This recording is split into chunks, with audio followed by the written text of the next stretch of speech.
단독 보도입니다. 고창 일반산업단지 조성 과정에서 금품 요구와 갑질 의혹을 수사하던 경찰이 감리단장과 전 고창군청 공무원을 불구속 입건했습니다. 업체 현장 소장의 법인카드를 멋대로 쓰고 상품권을 받은 사실이 드러났습니다. 해외 어학연수를 떠났던 아이들이 대학생 인솔교사에게 폭행을 당했다고 주장했는데 일부 학교가 검증이 안 된 이 프로그램을 학부모들에게 적극 알린 것으로 드러나 논란이 일고 있습니다. 전북교육청이 개교를 코앞에 두고 이뤄지는 공사를 없애기로 했습니다. 학교 신설 승인 이전에 미리 예산을 편성하면 공사 기간을 단축할 수 있다는 겁니다. 더불어민주당이 4월 전북도 의원 보궐선거에 후보를 공천하지 않기로 했습니다. 당원의 부정부패로 재보선을 실시하면 해당 선거구에 후보를 추천하지 않기로 당헌을 정했기 때문입니다. 여러분 안녕하십니까? JTV 8시 뉴스입니다. 고창 일반 산업단지를 둘러싼 금품 요구와 갑질 의혹 등을 8시 뉴스에서 여러 차례 보도했는데요. 경찰이 감리단장과 전 고창구청 공무원을 처음으로 불구속 입건했습니다. 수사의 칼끝이 어디까지 향할지 주목됩니다. 정원희 기자입니다. 고창 일반산업단지 책임감리단장 61살 이모 씨는 지난해 12월부터 경찰 조사를 받았습니다. 산단 공사를 맡은 업체 대표에게 공사 과정에서 20억 원의 이익을 남겨주겠다며 10억 원을 요구한 의혹 때문입니다. 당시 이 씨는 혐의를 모두 부인했습니다. 때문에 제가 신장 소다 같이 간 거죠. 예, 제가 요구했다는 자체 이상하죠. 뭐 죽으라고 환장한 거지 그거는. 하지만 결국 뒤늦게 범행을 대부분 시인하면서 경찰은 이 씨를 불구속 입건했습니다. 당시 담당 공무원이었지만 문제가 불거지자 2년 전 갑자기 명퇴한 58살 안모 씨도 경찰의 수사망을 비껴가지 못했습니다. 안 씨는 이 씨가 업체 대표에게 돈을 요구하도록 지시한 것으로 알려졌습니다.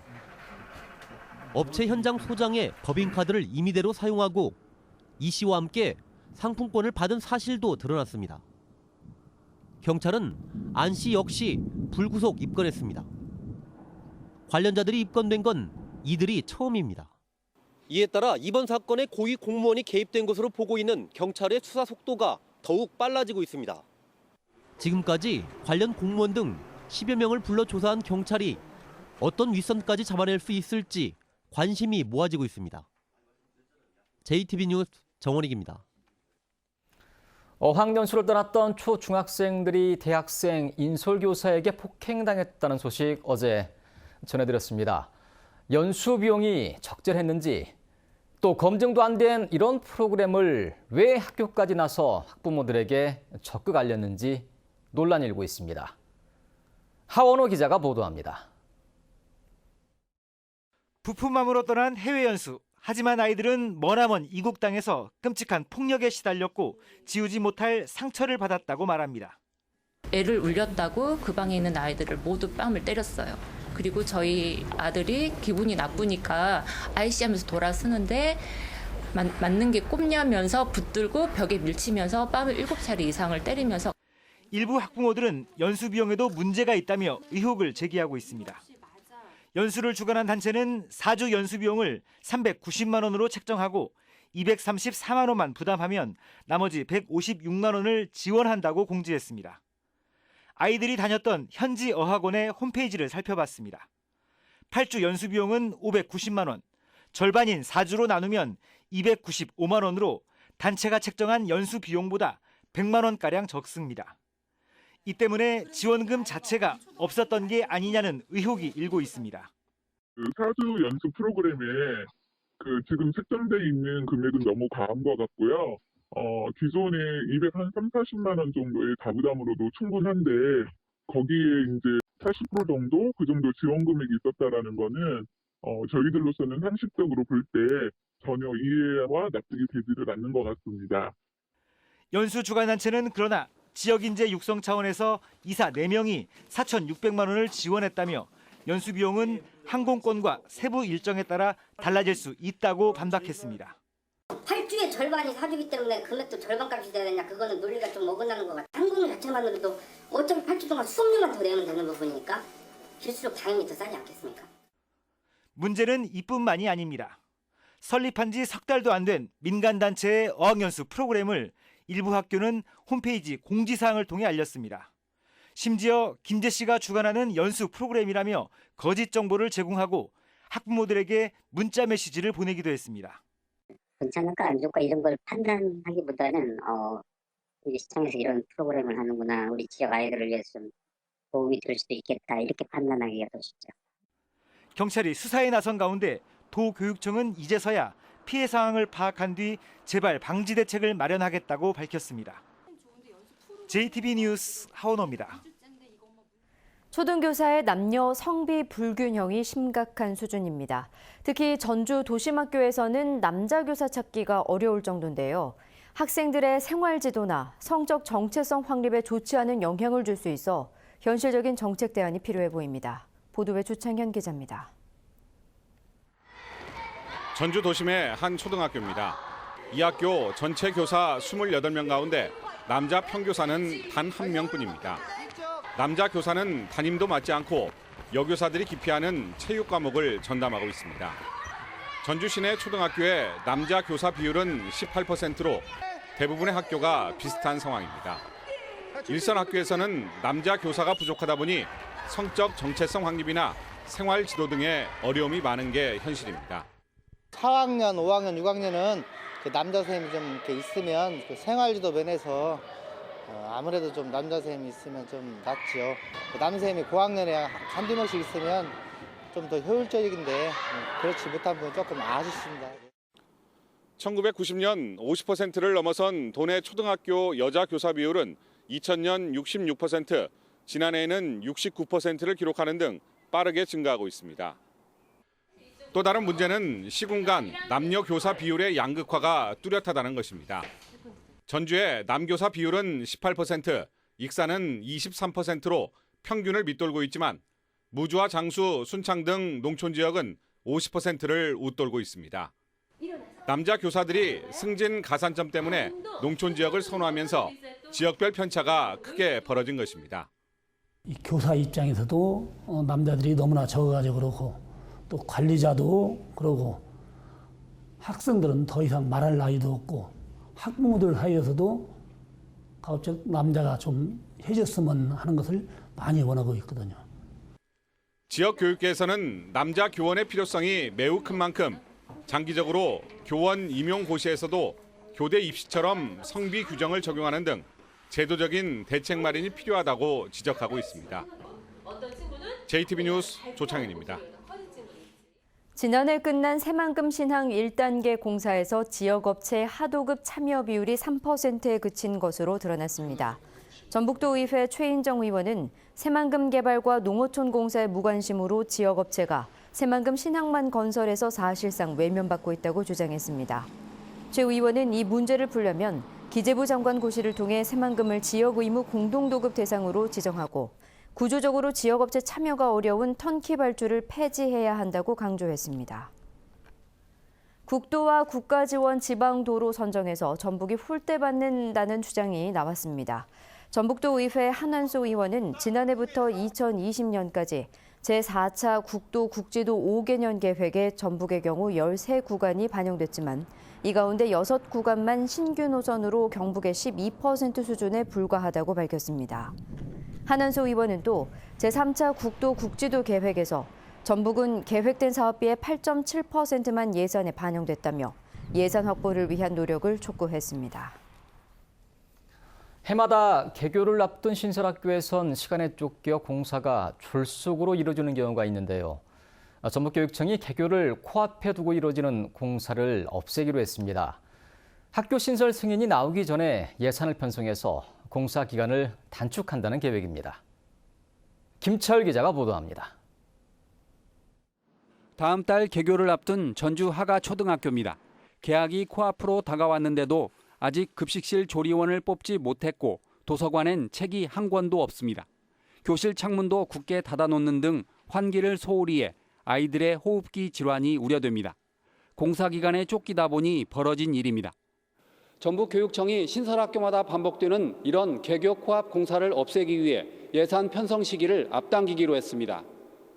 전주 하가초는 중앙투자심사를 2014년 9월에 신청해 2015년 1월에 설계 공모에 들어간 뒤 2016년 1월에 공사를 착공했습니다.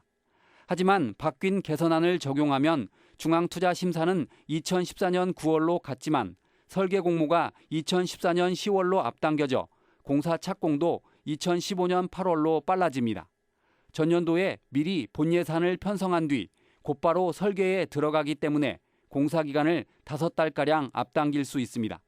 미리 설계 예산을 반영하게 되면 중앙투자심사 통과되자마자 설계 착수에 들어갔을 때 최대 5개월의 그 기간이 빨라지게 됩니다. 만약 중앙투자위 학교 신설 심사에 탈락해 설계 반영 예산이 불용 처리되더라도 전북도의회는 문제 삼지 않기로 했습니다.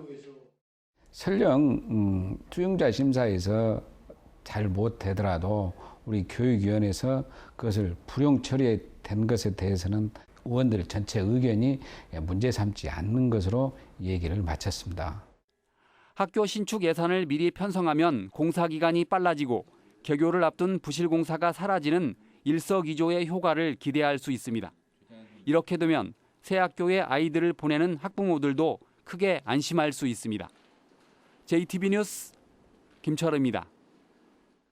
전라북도가 지난달에 출범한 인권센터의 5급 민간 전문가를 채용하기로 약속했지만 이를 지키지 않아 논란이 일고 있습니다. 전북도의회 허남주 의원은 9명으로 구성된 인권센터에 제대로 된 인권보호 전문가가 없어서 전북 인권센터가 공무원들의 자리만 늘린 꼴이 됐다고 비판했습니다. 허 의원은 서울의 경우 3명, 광주와 충남은 각각 2명의 인권 전문가를 5급 이상의 책임자로 채용했지만 전라북도는 센터 운영 능력이 떨어지는 7급 민간 전문가 1명만 채용한 뒤 추가로 5급 전문가를 영입하지 않아 인권보호에 소홀하다고 주장했습니다. 전북인권센터는 또 출범한 지 한 달이 지나도록 상담실을 갖추지 못해 제대로 된 상담을 못하고 있습니다. 기독교와 불교, 원불교, 천도교, 천주교 등 전북 지역 5대 종단 종교인들이 특검 연장과 탄핵 인용을 촉구하는 시국 선언문을 발표했습니다. 이들은 박근혜 대통령과 최순실 재벌의 국정농단으로 온 나라가 요동치고 있다며 이달 말 만료되는 특검 수사 기간을 연장해 진실을 밝히고 헌재가 탄핵 심판을 인용하는 것이 절체절명의 위기에 선 대한민국을 살리는 유일한 희망이라고 주장했습니다. 더불어민주당이 4월 전북도 의원 보궐선거에 후보를 공천하지 않기로 했습니다. 당원의 부정부패로 재보선을 실시하면 해당 선거구에 후보를 추천하지 않기로 한 당원이 처음으로 적용된 사례입니다. 김진영 기자입니다. 더불어민주당이 오는 4월 12일에 치러질 전주시 서신동 도의원 보궐선거에 후보를 공천하지 않습니다. 이 지역구는 뇌물수수 혐의로 구속된 강용수 전 도의원이 의원직을 사퇴해 보궐선거가 치러집니다. 2015년에 개정된 민주당 당헌 제112조입니다. 당 소속 선출직 공직자가 부정부패 같은 잘못으로 직위를 상실해 재보선을 실시할 경우 해당 선거구에 후보자를 추천하지 않도록 규정했습니다. 공당으로서 당원의 부정부패에 따른 무거운 책임을 지기 위해 후보 공천을 포기한 첫 사례입니다. 우리가 비리에 연루되면 공천하지 않겠다는 것이 당원 당규에 못 박아져 있지는 않았습니다. 그러나 이제는 당원 당규에 못 박혀 있기 때문에 그것을 지키는 것이 도리라고 생각합니다. 다만 민주당원들이 탈당한 뒤 무소속으로 도의원 선거에 출마하는 것 막을 수 없다고 덧붙였습니다. 하지만 도의원을 공천하지 않은 민주당이 민주당 성향의 무소속 후보들을 우회적으로 돕는다면 반발이 클 것으로 보입니다. 민주당인지 뻔히 알아야 이제 무소속으로 나왔잖아요. 근데 저 현직 지역위원장이나 현직 민주당 시원들 이런 사람들이 눈에 보이게 도와주면 그건 아니지. 민주당은 또 당원의 선거법 위반 혐의로 재보선이 치러질 완주군 고산, 비봉, 화산 선거구의 경우 당원이 부정부패를 저지르지 않아 해당 선거구의 후보자를 공천한다고 설명했습니다. JTB 뉴스 김진영입니다. 전북도의회 제2부의장으로 초선인 더민주 정호영 의원이 선출됐지만 지난해처럼 반란표는 여전했습니다. 오늘 열린 전북도의회 임시회에서 더민주 정우영 의원은 17표를 얻어 14표에 그친 국민의당 3선 이성일 의원을 누르고 제2부의장으로 뽑혔습니다. 민주당은 지난해 제1부의장 선거 때 조병서 부의장이 가까스로 당선되자 이번엔 국민의당 후보를 찍지 말라고 표 단속을 실시했습니다. 하지만 국민의당 전체 의원이 9명인데도 국민의당 이성일 의원이 14표를 얻어 민주당의 반란표가 적지 않았던 것으로 나타났습니다. 한동안 잠잠하던 AI가 전남 해남과 충남 청양에서 다시 발생해 고창의 일부 오리 농가에 이동 제한 명령이 내려졌습니다. 전라북도는 전남 해남 AI 발생 농장에 사료를 공급한 차량이 지난 11일 고창의 한 농장을 다녀갔다며 고창 농장 오리의 이동을 제한하고 차단 방향에 들어갔다고 밝혔습니다.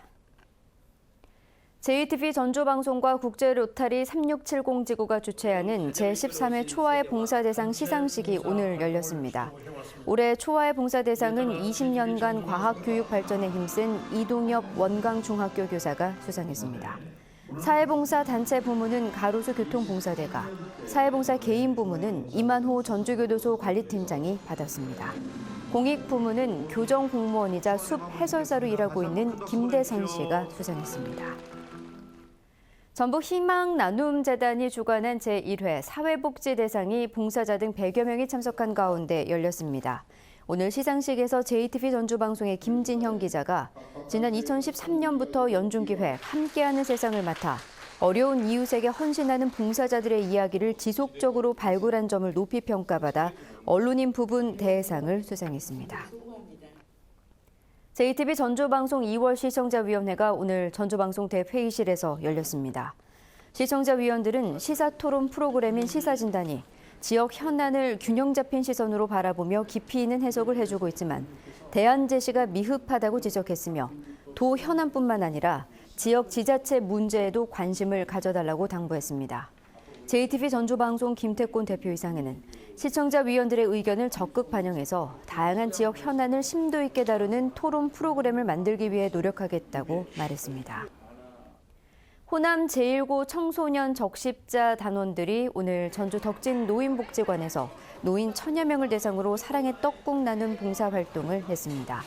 이번 봉사활동은 지난해 12월 호남 제1고 1, 2학년 학생 440여 명이 각자 집에서 가져온 종이컵 분량의 쌀 240kg을 모아 진행됐습니다. 전북경찰청 지능범죄수사대는 자치단체에 예산을 부풀려 정부에 수억 원을 가로챈 혐의로 완주 인제스쿨 운영업체 본부장 51살 A모 씨 등 2명을 불구속 입건했습니다.